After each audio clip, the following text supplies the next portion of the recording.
이제 2년을 지나서 3년차에 접어들고 있는 이 코로나19 역병의 기간이 끝이 보이는 것 같습니다. 이제 점차 방역상 거리두기라든지 이 여러 가지 제재 규정들이 점차 하나씩 둘씩 풀려나가고 있는 것 같죠. 거리에 사람들이 다시 북적거리기 시작을 합니다.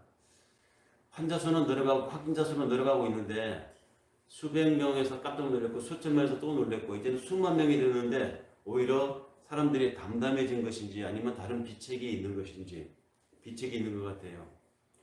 이미 3차에 걸친 예방 백신을 많이 맞았기 때문에 이제는 걸려도 그냥 경미한 증세로 끝나고 설령 중증으로 간다 하더라도 이제 치료약이 나왔기 때문에 독감이나 감기 같은 토착 풍토병으로 점점 변해 간다고 합니다. 이래 되면은 이제 한두 주 후면은 일상의 회복 단계로 들어가는 것은 아닌가 이렇게 전문가들은 하고 있습니다.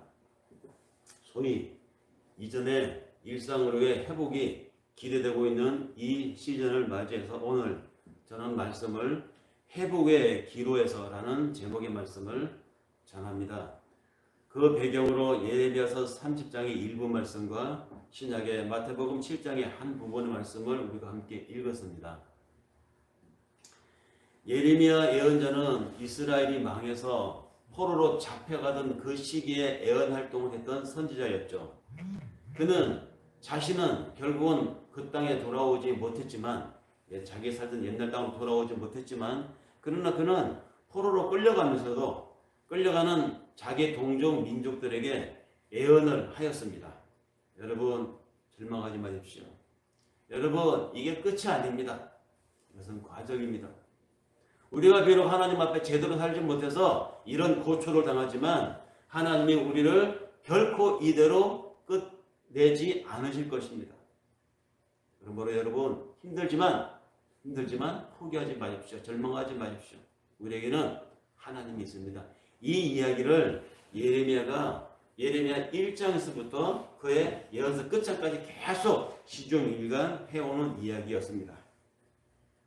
그러면서도 우리가 함께 읽은 예레미야서 30장 부분에 가서부터는 이제 하나님이 반드시 우리를 이전의 상태, 율법을 우리가 지키고 하나님을 눈치 보며 살았던 하나님의 정의가 살아있던 그 이전의 우리의 시대, 하나님 당신이 우리의 하나님이 되고 우리는 당신의 백성이 되었던 그 시절로 다시 회복시켜 주실 것입니다. 라는 회복을 노래하기 시작합니다. 일상의 회복, 이전의 삶의 회복, 그것으로 하나님 다시 우리를 회복시켜 주실 것입니다. 라는 예언을 하기 시작하는데 그 예언 중에 한 부분은 오늘 우리가 읽은 한 부분입니다. 그래서 예레미야서 전체의 주제는 뭐냐? 예레미야 예언서의 전체 주제는 회복입니다. 포로로 잡혀갔던 자들이 다시 고향 땅으로 돌아와 일상의 행복을 회복하는 것, 바로 이것이 예레미야 예언자가 자기 백성들에게 외쳤던 예언자가 꿈꿨던 축복이었습니다. 그들이 다시 옛날과 같이 회복시켜 놓는 것, 이전에 하나님을 알고 살아가는 그 세계로 돌아가는 것, 바로 이것이 오래전 선지자 꿈꾸던 축복이었다는 것이죠. 우리의 일상이 이제 회복의 단계를 바라볼 수 있는 가망성이 있는 단계에 좀 와 있습니다. 이점에서 이제 우리는 다시 회복된 일상, 그 회복이 도대체 어디까지인가, 그 회복이 뭔가, 회복에 대해서 한번 생각을 해봐야 됩니다. 회복은 그냥 이전으로 돌아가면 되는 것인가? 살던 이전에 그 편했던 모양으로 돌아가면 그것이 회복인가? 그런데요, 예언자들이 이스라엘 사람들이 했던 그 회복, 또는 하나님께서 오늘 이 말씀을 통해서 우리에게 말하고자 하는 너희의 회복, 그 회복은 그냥 회복이 아니라는 데에 온전한 메시지를 준비합니다. 그리고 그 메시지를 전합니다. 회복이 무엇인가? 우리 신앙인들에게 있어서 어려움을 겪었던 그 지난 시절을 돌아보면서 우리의 회복은 좋았던 옛 시절로 그냥 돌아가는 것이 아닙니다. 단순한 과거로의 복귀도 아닙니다.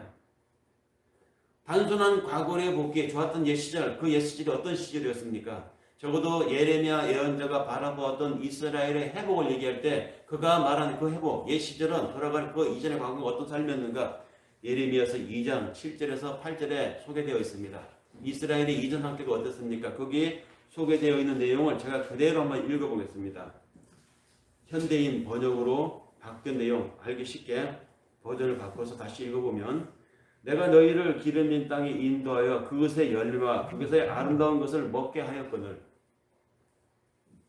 너희가 이리로 돌아와서는 내 땅을 더럽히고 내 기업을 역겨운 곳으로 만들었으며 제사장들은 여호와께서 어디 계시냐 말하지 아니하였으며 율법을 다루는 자들은 나를 알지도 못하며 관리들도 내게 반역하여 선지자들은 바알의 이름으로 예언하고 무익한 것들을 따른더니라. 이게 이스라엘 사람들의 포로로 끌려가기 이전에, 나라가 망하기 이전에 그들의 삶이었습니다.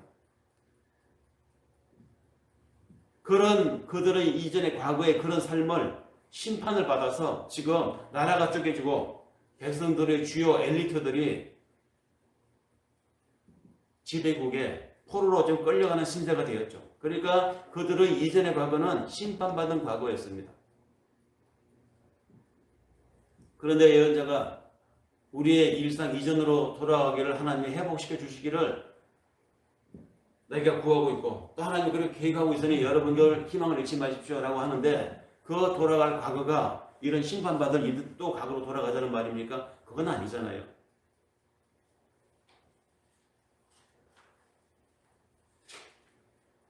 여기서 선지자가 말하는 이전의 회복, 또 우리가 바라는 코로나 역병이 창궐하기 이전의 3년 전에 4년 전에 그 회복, 이겠습니까? 우리는 값비싼 대가를 치렀습니다. 많은 사람들이 죽었습니다.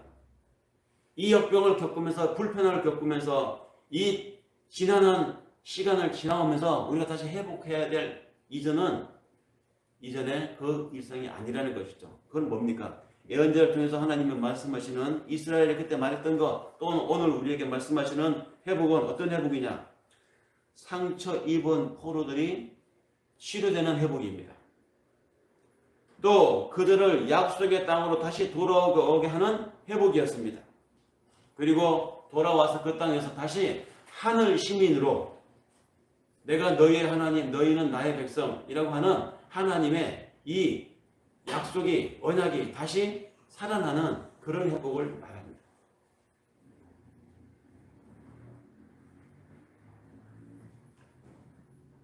그러니까 엄밀한 의미에서 이거는 과거로의 회귀가 아니라 진일보한 미래로의 진전이죠. 과거의 실패를 딛고 하나님의 약속의 미래를 향해서 다시 도전하게 하는 것, 바로 이것이 우리에게 닥쳐올 회복입니다. 이는 과거로의 회귀가 아니라 미래로의 모험이라는 말입니다. 새로운 도전이고 새로운 출발이라 할 수 있습니다. 그런데 사람들은 새로운 것에 도전하고 새로운 것에 출발하는 것에 두려움을 갖습니다. 왜?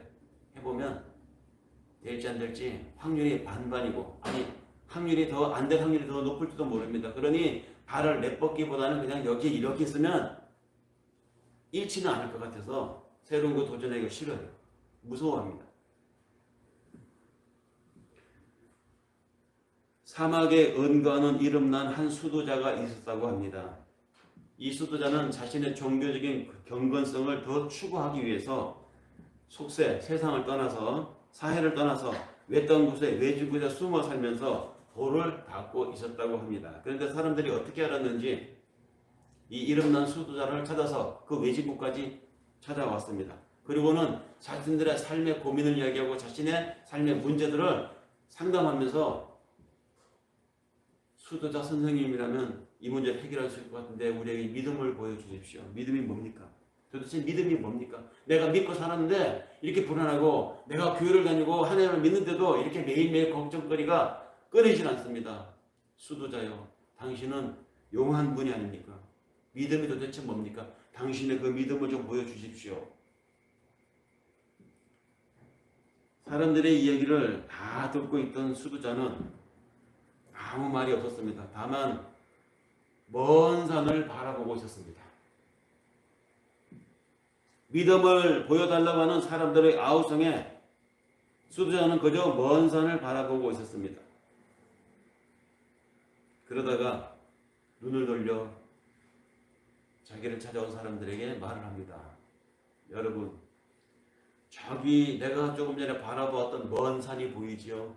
저 먼 산을 내가 옮기는 믿음을 보여주겠습니다. 그러니 일주일 후에 여러분들은 저 먼 산이 있는 곳으로 오십시오. 거기서 봅시다. 사람들은 막 기대가 설레었습니다. 찾아왔던 사람들과 더 많은 사람들이 자기가 뭔 걸 보여주겠다고, 기적을 보여줬다고 사람들을 막 데리고 나왔습니다. 많은 사람들이 그 먼 산에 있는 그곳으로 왔습니다. 수도자도 그곳으로 왔습니다. 그 산 앞에서 고요하게 기도를 마친 수도자를 향해서 사람들은 침을 꼴깍 삭히면서 이제 무슨 일이 일어나는가 기대를 했습니다. 드디어 수도자가 입을 열어서 산을 향해서 말합니다. 산아, 움직여라! 산이 움직이지 않습니다. 수도자가 다시 한번 긴 기도를 마치고 산을 향해서 외칩니다. 산아, 움직여라. 여전히 산은 꼼짝하지 않습니다. 이때쯤 되니까 뭔가를 보려고 왔던 수많은 사람들이 웅성거리기 시작합니다. 뭐야 이거 사기 아니야? 이거 속은 거 아니야? 엉터리잖아. 조용하던 군종들이 웅성대기 시작했고 그 웅성대는 그 군종들의 중얼거림 속에서 수도자는 다시 한번 산을 향해서 크게 이렇게 외쳤습니다. 산! 나한테로 좀 내려와! 그러나 역시 산은 조금도 움직이지 않았습니다. 그러자 바로 그 순간 수도자는 한동안 산을 뚫으리라 응시하다가 산, 네가 나한테 오지 않으면 내가 너한테 가면 되지 뭐. 그러면서 웅얼거리는 군중들 소리를 뒤로 하고 수도자는 그 산을 향해서 떠나고 말았습니다. 정호성 시인의 산에 대한 우화 중에 나오는 한 부분입니다. 시인은 신앙인입니다. 그의 시 속에 곳곳에 신앙적 하나님에 대한 믿음이 막 배어 있죠. 이 우화도 메시지가 있는 시였습니다. 정말로 산이 움직여서 자기한테 온다고 생각하고 수도사가 사람들을 모아놓고 그렇게 했겠습니까? 이 우화가 전하는 메시지는 분명합니다. 무엇이든지 간절히 원하는 게 있으면 찾아올 때까지 기다리지 말고 그것을 향해서 떠나라. 이것이 이 시가 가지고 있는 메시지입니다.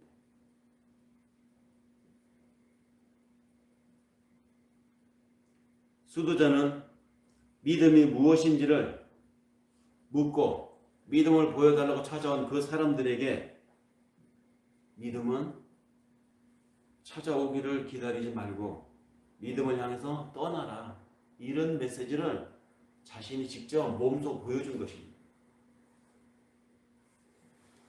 사람들은 기다림을 그냥 막연히 기다리는 것으로만 생각을 합니다. 하지만 기다림에도 능동적인 행동이 필요할 때가 있습니다.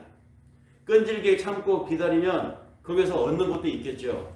하지만 능동적으로 내가 찾아가면서 능동적으로 그 믿음, 기다림을 내가 완성할 수 있는 단계도 있다는 것입니다. 바람개비를 들고 있는데 바람이 불어야 이 바람개비가 돌지 않겠습니까? 그런데 바람이 불지 않습니다. 그러니까 바람개비가 안 들겠죠. 바람개비를 돌리기를 내가 원한다면 내가 바람개비를 들고 달리면 되는 것입니다. 그럼 바람개비가 돌겠죠.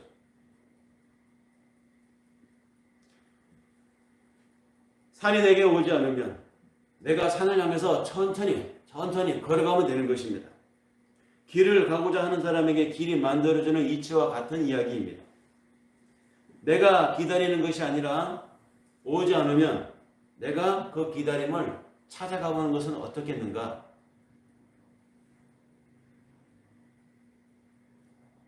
그래서 믿음으로 살아가는 사람들의 일상은, 믿음으로 살아가는 사람들의 인생은 어떻게 보면 모험이라는 것입니다.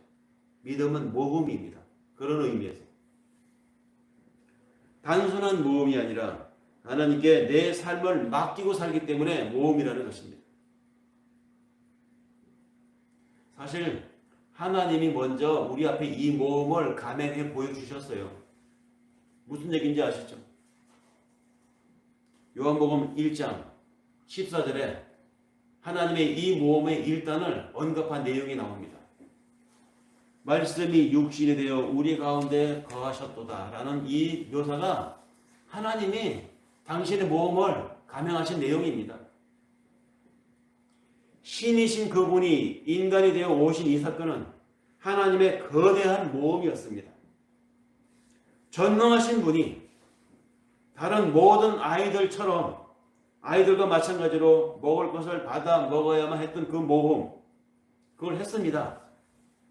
다른 아기들처럼 기저귀를 차야 했고 말하는 법을 배워야 하는 다른 아이들처럼 그 모험을 감행했습니다. 누워서 빤히 엄마만 바라보는 것 외에는, 꿈지락거리는 것 외에는 아무것도 할 수 없는 그 아기가 되어서, 그런 인간이 되어서 오시는 하나님, 그 모험을 감행하셨다는 것이죠. 무기력한 아기로 이 땅에 오신 그 모험. 인간을 지으신 분이 인간의 보호를 받아야 하는 이 모험을 감행하신 하나님. 당신이 지으신 천사, 그 중에 일부 타락한 천사인 사단, 그 사단의 시험을 받기 위해서 그 위험한 시험을 감수하신 하나님. 하나님은 왜 이런 위험을 감수하시고 이런 모험을 감행하시면서 이 땅에 오셨을까요? 당신의 사랑하는 자들을 위해서, 그 자들에게 생명을 주기 위해서, 그들에게 당신의 오래전 하신 언약을 완성하기 위해서 이 모험을 감행하셨습니다. 대체로 사람들은 위험한 일을 하지 않으려고 합니다. 위험 감수하는 것을 할 수만 있다면 피하려고 하죠. 하지만 우리가 살아본 경험에 어떻습니까? 위험을 감수하지 않으면 얻을 수 있는 것이 아무것도 없었습니다. 하이 리스크. 그러나 거기에 보상도 하이입니다. 어떻게 보면 우리가 살아가는 일상 중에서 매일매일 겪는 순간순간 결단들이 어떻게 보면 다 위험한 것들이죠. 일상이 위험에 노출되어 있는 삶입니다. 그런 의미에서 위험들이라고 하는 제목의 시가 있죠. 자넷 랜드라고 하는 분이 쓴 시인데요. 한번 옮겨보겠습니다. 웃는 것은 바보처럼 보이는 위험을 감수하는 일이다. 우는 것은 감상적으로 보이는 위험을 감수하는 일이다.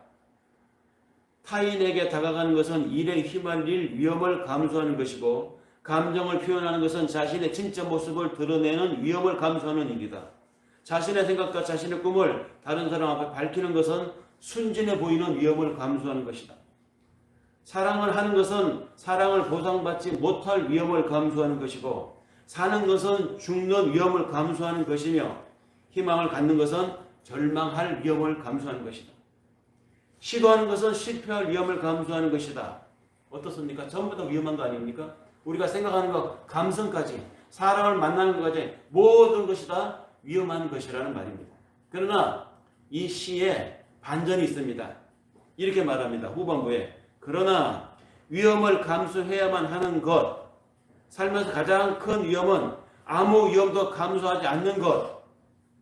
아무 위험도 감수하지 않는 사람들은 아무것도 하지 않고 아무것도 갖지 않고 아무것도 되지 못하므로 고통과 슬픔은 피할 수 있겠지만 배울 수 있는 것도, 얻을 수 있는 것도, 느낄 수 있는 것도, 변할 수 있는 것도, 성장하거나 사랑할 수 있는 것도 아무것도 그에게는 없다.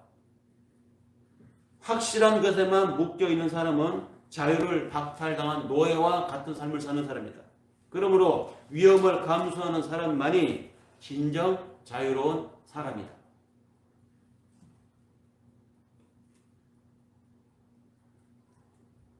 위험은 누구나 피하고 싶어 합니다. 그런데 믿음의 삶은 그런 위험의 삶을 선택한 것입니다.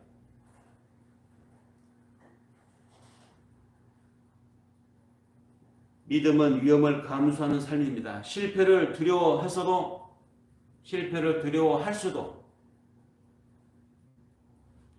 그런 것을 다 알고 하는 것이죠. 우리는 우리 스스로가 기억을 못하겠지만 이미 우리 삶의 생애 어느 부분에서 수많은 실패를 했던 존재들입니다. 우리가 그걸 기억을 못할 뿐입니다. 처음 걸음마를 시작했을 때 우리가 얼마나 많이 넘어졌겠습니까? 처음에 물에 들어갔을 때 수영을 할 때 얼마나 우리가 물을 많이 먹었었습니까? 우리는 분명 그때 실패했거든요. 물을 먹었고 넘어졌고 그것뿐이겠습니까? 살면서 성장해오면서 시험을 앞두고 경쟁에서 또는 어떤 일에서 여러 번 넘어지고 실패한 경험들이 있습니다. 우리가 지금은 기억을 못하고 있지만 믿음은 위험을 감수하는 것입니다. 홈런을 제일 많이 치는 홈런 강타자가 스트라이크 아웃도 제일 많이 당하잖아요.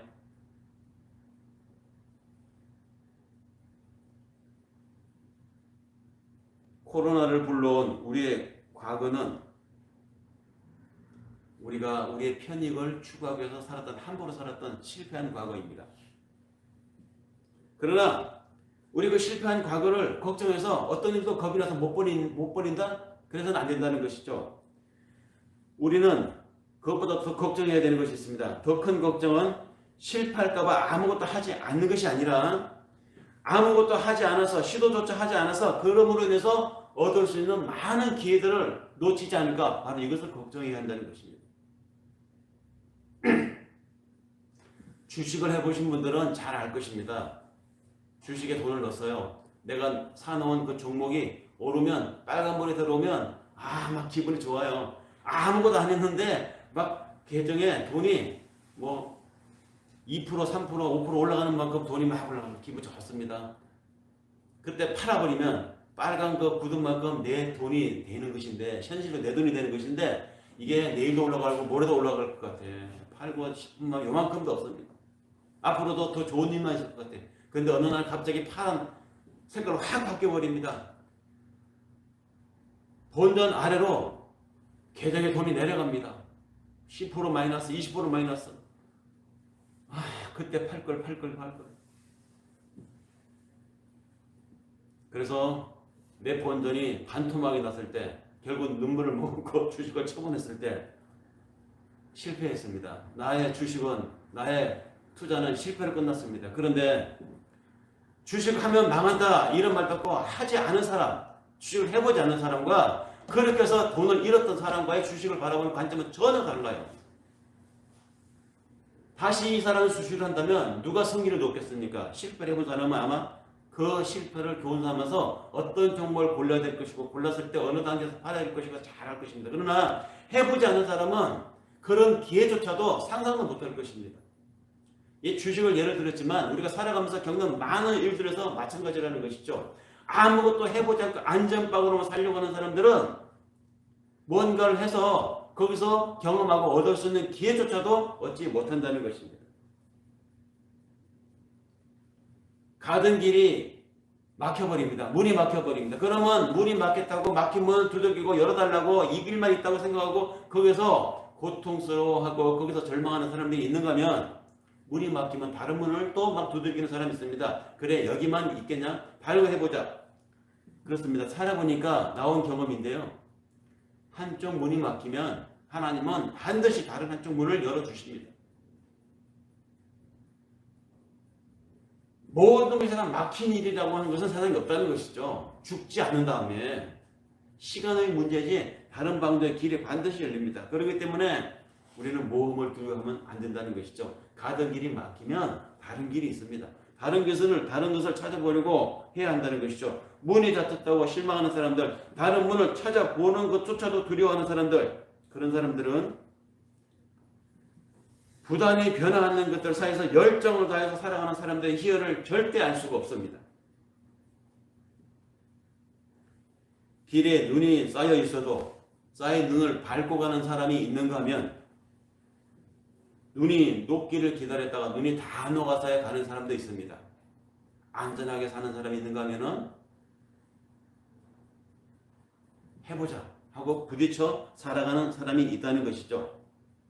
하나님께서 내 인생의 길을 인도하시니 내가 지금 여기에 있다. 하나님, 지금 내가 여기서 앞으로 저 길을 가도록 하나님께서 함께 하실 줄 믿습니다. 어려운 길이지만 힘든 길이지만 해보겠습니다.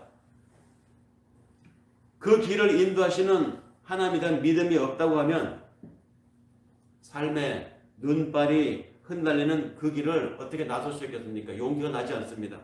믿음이 있어야 가능합니다. 그래서 믿음은 모험의 삶이라는 것입니다.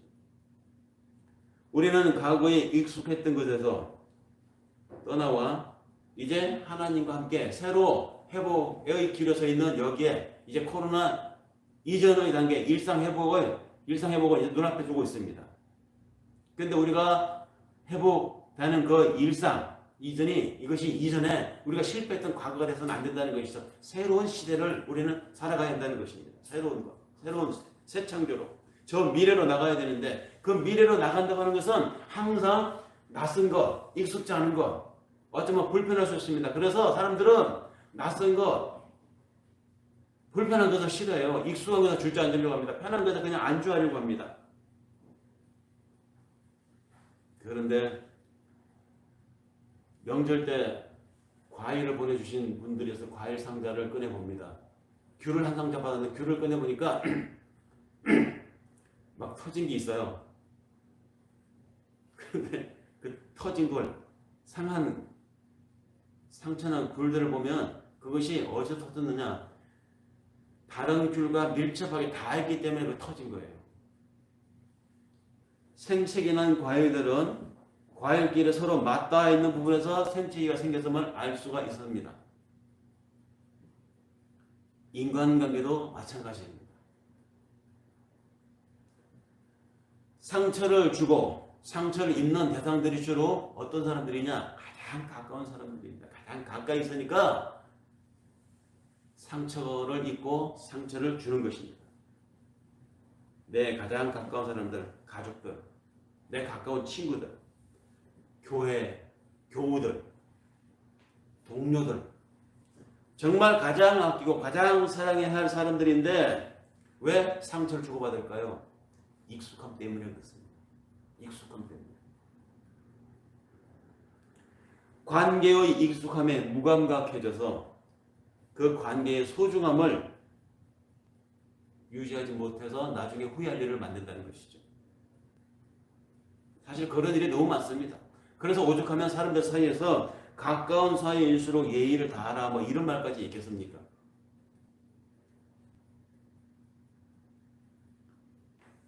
운전을 하는 사람들 중에 가장 운전이 위험해질 때가 언제냐? 초보를 막 벗어날 때라고 합니다. 초보 딱지를 막 벗어내서 이제 운전이 막 익숙해질 때, 그때가 사고를 낼 확률이 가장 높을 때라고 합니다. 삶이라고 하는 것도 마찬가지입니다. 익숙해지면 자신에 대해서 확신을 하게 되고 자신에 대해서 너무 확신이 강해지면 다른 사람에 대해서 자기같이 확신하지 않는 다른 사람에 대해서 교만한 마음을 갖게 됩니다. 함부로 하게 됩니다. 자신의 확신만큼 따라오지 못하는 다른 사람에 대해서 생각이 깊지 않은 말을 툭툭 하게 되고요. 그러다 보니까 말이 경박해지고 그러다 보니까 일이 터지면 사산이 난 그 일을 대처하는 방법도 미숙하기가 이룰 데 없는 그런 관계가 되어버리고 말이죠. 우리 삶의 대부분의 위기들이 어떻게 보면 가장 소중한 사람과의 사이에서 오는 위기들이 바로 그런 익숙함들이 만드는 교만에서 파생되어집니다. 어느새 우리는 2년 넘는 세월을 지나오면서 코로나에 익숙해져 버린 것 같습니다. 그렇게 불편하던 마스크가 이제는 적응이 되어서 이제는 밖에 오히려 마스크를 쓰고 나가지 않으면 오히려 더 불편한 이런 상황이 되어버리고 말았습니다. 사회적 거리두기나 마스크 착용처럼 코로나19의 장기화로 익숙해진 것이 또 하나 있죠. 특히 교회에 익숙해진 것이 있습니다. 바로 온라인 예배입니다.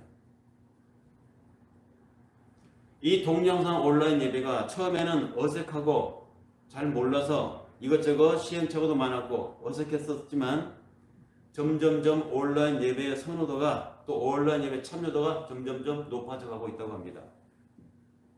거부할 수 없는 시대의 변화인 것은 사실입니다. 하지만 처음에 그 어색함이 이제 익숙함으로 변하고 그 익숙함이 편리함으로 변할 때 거기에서 파생될 수 있는 자의적인 신앙이나 신앙의 연대가 깨지는 것, 공동체의 서로가 서로의 안부를 묻고 서로가 서로를 위해서 마음을 모으고 특정인을 위해서 기도해주고 하는 그 안타까운 마음들과 연대가 지속될 수 있을까? 이게 굉장히 염려가 됩니다. 사실 온라인 예배, 동영 앞에 예배를 지금 나 혼자 스마트폰을 놓고 산에서 등산 중에 예배 시간이라서 혼자 예배를 드릴 수 있습니다. 혼자 드리는 것입니다. 혼자. 옆에 다른 사람과 연대가 없어요. 이게 온라인 예배의 개인적인 확산이면서 동시에 바로 이것이 연대에 대한 걱정이라는 것이죠. 하나님이 이 세상에 교회를 왜 주셨습니까? 하나님의 당신의 백성들의 모임, 그들의 신앙의 덕성을 함양하고 또 약한 자를 세우기 위해서 기도해주고 그런 연대를 위해서 교회를 주셨습니다. 그 연대의 확장이 하나님의 지식이, 하나님의 정의가, 하나님의 의가 이 땅에 차고 넘치게, 이것이 하나님이 이 땅에 교회를 주신 목적인데 바로 거기서는 하나같이 확장되어 나가는 것이 뭡니까? 연대입니다. 내가 저 사람을 위해서 기도해주는 교우관계인데 내가 기도해줘야 더 저 사람을 위해서 저주하거나 저 사람을 사기쳐 먹으려고 저 사람에게 거짓말 할 리는 없잖아요. 교회가 그런 역할이고 그 교회가 확산되어서 이 세상에 우리가 세상을 위해서 교회가 기도해주고 내가 저 사람을 위해서 교회 나오지는 않지만 기도해줘야 될 대상인데 그 기도해야 될 대상을 위해서 내가 사기치고 저 사람을 덩쳐먹으려고 하진 않을 거 아닙니까? 적어도 교회가. 이런 교회의 연대가 예배의 개인화, 예배의 동영상화, 예배의 온라인화되어서 나만 드리는 예배로 익숙해지고 편리해지면 거기서 야기되어질 교회의 연대성, 교회의 세상과의 공조성, 이것은 어디에서 찾을 수 있겠는가? 그것이 걱정입니다. 신앙이라고 하는 것은 시간이 지날수록 익숙해지는 것이 절대 아닙니다. 익숙해져서도 안 돼요. 신앙은 시간이 지날수록 성숙해져 가야 하는 것입니다. 시간이 지날수록 점점 더 깊어져 가야 되는 것입니다. 그런데 어떻게 신앙이 시간이 지날수록 익숙해져 간다면 그건 뭐가 되겠죠?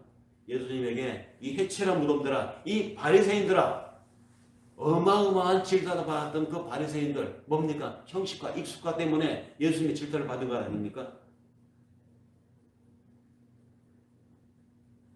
그런데 코로나 사태가 끝나간 후에도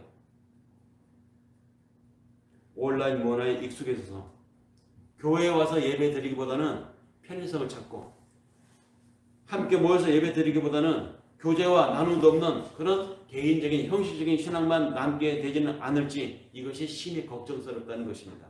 온라인 예배는 피할 수 없습니다. 대세입니다. 그러나 그 온라인 예배는 부득이해서 아파서 교회 올 수 없을 때, 부득이해서 먼 곳으로 출장을 갈 때, 그러나 꼭 예배에 참여하고 싶은 그 마음을 보완해주는 기능으로의 온라인 예배이지, 또 오고 싶지만 쑥스러워서 아직은 참여하기가 뭐하다고 하는 멋쩍은 사람에게 우리가 한번 들어보라고 예배를 보내줄 수 있는 전대 수단을 쓸 수 있는 역시 보완적 기능의 온라인 예배이지, 이것이 예배를 대체한다? 안 모여도 된다? 그러면 우리가 잃게 되는 것이 어떤 것일까요? 너무 많습니다. 출애굽을 한 이스라엘이 광야 40년 생활을 마치고 이제 조금 있으면 가나안 땅에 들어갈 그런 분기점까지 왔을 때에 그때 하나님이 모세를 통해서 마지막으로 이스라엘 사람들에게 너희가 가나안 땅에 들어가게 되면 이러한 것을 반드시 해야 할 것이다 라고 던져주신 말씀이 있습니다. 신명기 30장 15절에서 20절의 말씀인데요. 그대로 다시 한번 옮겨보면 내가 오늘 하늘과 땅을 불러 너희에게 정도를 삼노라. 하늘과 땅을 불러서 증거를 삼는다고 했습니다. 내가 생명과 사망과 복과 저주를 네 앞에 두었은즉 너와 네 자손이 살기 위하여 생명을 택하고 네 하나님 여호와를 사랑하고 그의 말씀을 청종하며 또 그를 의지하라. 그는 네 생명이시여 네 장수이시며 하나님이시니 네 조상 아브라함과 이삭과 야곱에게 주리라고 맹세하신 땅에서 네가 거주하게 되리라. 하나님이 광야, 우리 인생을 광야라고 하지 않습니까? 상징이잖아요, 광야. 이스라엘의 광야 40년 상징입니다. 근데 그들을 결국 하나님 약속의 땅으로 가게 한다는 건 뭡니까? 하늘 나라를 얘기하는 것입니다. 우리를 이 광야에서 광야 인생을 마칠 때 하나님이 우리에게 마치기 전에 우리에게 주신 말씀입니다. 너에게 저주와 축복을 내가 둔다. 내가 너희 앞에 복과 저주를 둔다. 사망과 생명을 둔다. 너희가 어느 것을 선택할 것이냐. 선택하라는 것입니다. 우리 앞에 생명과 사망, 또 우리 앞에 복과 저주 두 개를 두신 하나님. 우리는 어떤 길을 선택해야 됩니까? 하나님 우리에게 말씀하십니다. 너와 네 자손을 살기 위해서 너희는 생명을 택해야 할 것입니다. 생명을 택해야 너희가 들어가는 그 가나안 땅에서 너희가 살게 되리라. 나만 살기 위해서가 아니라 나와 태어날 내 2세들, 내 다음 세대를 위해서 우리는 하나님 앞에 예배를 택하고 생명을 택하여 축복의 길을 택하여 살아야 한다는 말입니다. 예배를 선택하자고 하는데 신앙적 삶을 선택하자고 하는데 현실이 발목을 잡을 때가 많아요. 우리 권사님도 예배 오실 때마다 워낙 머니까 집에 하나님 있겠죠. 모처럼 쉬는 날인데 가족이 도란도란 앉아서 맛있는 걸 해먹으면서 가족과 얘기하고 싶지 않겠습니까? 충분히 이해하고 공감이 갑니다. 그분의 입장이에요. 근데 신앙은 모험이라는 것이죠. 편치 않은 길입니다. 불편한 길입니다. 그래서 신앙의 길을 좁은 길이라고 말씀하십니다. 그래서 예수님께서 마태복음 7장을 1권 2절 합독했죠. 거기에 뭐랍니까? 너희는 좁은 길로 가라. 넓은 길은 편하고 익숙하니까 사람들이 많이 찾는다는 것입니다. 그러나 새로운 길, 알려지지 않은 길, 아무도 가보지 않은 그 길은 이길지 질지 모르기 때문에 사람들이 보나서 안 간다는 것입니다. 신앙의 길에 바로 그런 것이라는 것이죠. 너희는 좁은 길을 가라. 좁은 문으로 가라. 멸망으로 인도하는 문은 크고 그 길이 넓어 그리로 들어가는 자가 많다. 생명을 택하라고 하신 하나님, 우리의 좁은 길을 가라고 하십니다. 나와 내 조선이 살기 위해서 생명의 길을 선택하라고 하십니다. 그 길은 믿음의 길이었습니다. 그 길은 모험의 길이었습니다. 쉽지 않은 길이었습니다. 말씀을 정리하겠습니다. 하나님께서 이 땅에 은혜를 베푸셔서 야곱이 다시 그 옛날 그들이 살던 땅으로 돌아오게 하셨습니다. 실제로 이스라엘 역사에 그 일이 일어났죠. 그들을 돌아오게 하셨던 것처럼 2년이나 넘는 긴 역경의 기간 동안에 예배가 중단되고 심지어 예배가 죽었던 이런 기간을 우리에게 교훈을 주시면서 이제 일상 회복을 눈앞에 두고 있습니다. 그런 우리에게 하나님 다시 손을 내미십니다. 그러니 우리가 이 생명의 복의 길로 나가야 하지 않겠습니까? 우리 주와 맺은 언약은 영불변하십니다. 그 나라 가기까지 늘 보호하신다고 약속하셨습니다. 그러므로 그 하나님을 찬송하면서 우리 앞길이 멀고 험해도 그 주님만 따라가 봅시다. 그래서 어그러지고 거스리는 이 세상 속에서, 이 세대 속에서 하나님의 흠없는 자녀로 하나님을 믿고 살아가는 사람들의 의지가 저러하구나. 하나님 믿고 살아가는 사람들이 저렇게 위험한 줄 알면서, 저렇게 험한 줄 알면서 저기를 구직하는 저들의 삶이 그래도 왜 이렇게 고상해 보이지? 왜 이렇게 멋있지? 응원하고 싶고 박수치고 싶고 응원하고 싶은 그들의 마음이 교회를 향할 수 있는 하나님을 살아있는 자녀 빛된 삶을 살아봅시다. 기도하겠습니다. 세상 사람들 앞에서 여호와의 기쁜 이름으로 하나님의 찬송으로 우리 그리스도의 영광으로 살아보기를 원하는 오늘 이 말씀을 통해서 우리 한번 다시 한번 확인시켜 주시니 감사를 드립니다.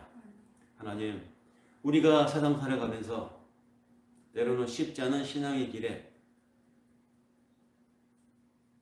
여러 가지를 계산을 하고 생각해 볼 때가 많았습니다. 그러나 이왕에 주신 우리의 어려움과 실패했던 과거를 반성으로 삼아 거기서 얻은 하나님의 메시지를 앞으로 주어진 기회 속에서는 결코 잊지 않게 하여 주시옵소서. 그래서 같은 잘못 두 번 반복하지 않는 새로운 길을 항상 살아가는 하나님의 살아있는 자녀들로 길을 인도하여 주시옵소서. 각오를 다지고 새로 마음을 먹는 것마다 사실은 모험이고 위험할 수 있습니다. 그러나 내가 하는 것이 아니라 우리 삶 속에 역사하시는 하나님이 주께서 우리 길을 인도하심을 믿고 그 길을 과감하게 걸어가기에 주저하지 않는 저희들 되게 하여 주시옵소서. 감사드리며 예수님의 이름으로 기도드립니다.